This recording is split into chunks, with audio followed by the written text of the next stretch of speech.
Salut, c'est Jean-Yves, votre expert en mémorisation et en concentration depuis 2011. Chaque jour, je vous donne une astuce, un conseil, une technique pour que vous puissiez apprendre plus rapidement, plus facilement et que vous ayez une meilleure mémoire, une meilleure vie, que vous puissiez kiffer à fond. Aujourd'hui, je vais vous parler d'un truc que tout le monde éprouve à un degré divers, c'est le stress. Mais est-ce que le stress vous fait perdre vos moyens? On va en parler juste après le jingle.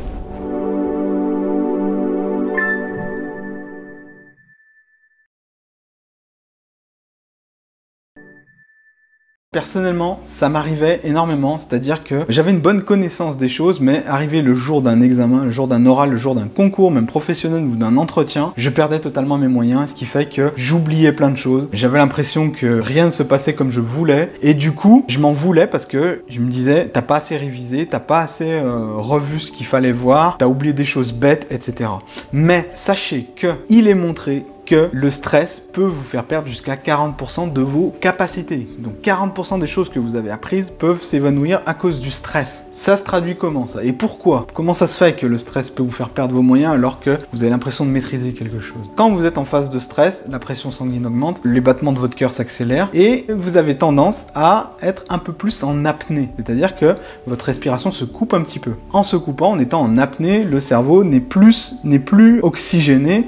Et il peut se passer un moment où le cerveau est plus en mode survie qu'en mode réflexion. Si vous êtes vraiment malmené et que tout le reste des indicateurs de danger physique se manifestent en vous, pression sanguine, battement du cœur, sueur, etc., votre cerveau pense que vous êtes en danger et donc ce qu'il va faire, il va plus penser au fameux réflexe combattre ou mourir plutôt que le réflexe réflexion et je vais donner la meilleure réponse possible. Peut-être qu'il va plus être occupé à fuir et à survivre et à paniquer plutôt que à vous faire donner la bonne réponse, chercher dans votre mémoire à long terme pour la bonne réponse. Pour vous donner une image, pour faire une analogie, c'est comme si vous étiez poursuivi par un ours. Bon, l'ours gagnerait à la course, hein, je vous le dis direct. Est-ce que vous passerez plus de temps à courir pour essayer de lui échapper ou à regarder quelle sorte de plante se trouve sur le passage? Vous seriez occupé à courir et à chercher un endroit pour vous cacher, pas à observer les fleurs et à vous demander quel type de fleur c'est. C'est un petit peu le même fonctionnement. Donc, la meilleure décision que vous pourriez prendre cette année n'a rien à voir finalement avec les révisions et l'apprentissage. Peut-être que la meilleure décision que vous pourriez prendre cette année, c'est tout simplement d'apprendre à respirer, apprendre à oxygéner votre cerveau, apprendre à faire redescendre la tension, apprendre à vous recentrer sur l'instant présent parce que le stress, c'est ni plus ni moins que la peur future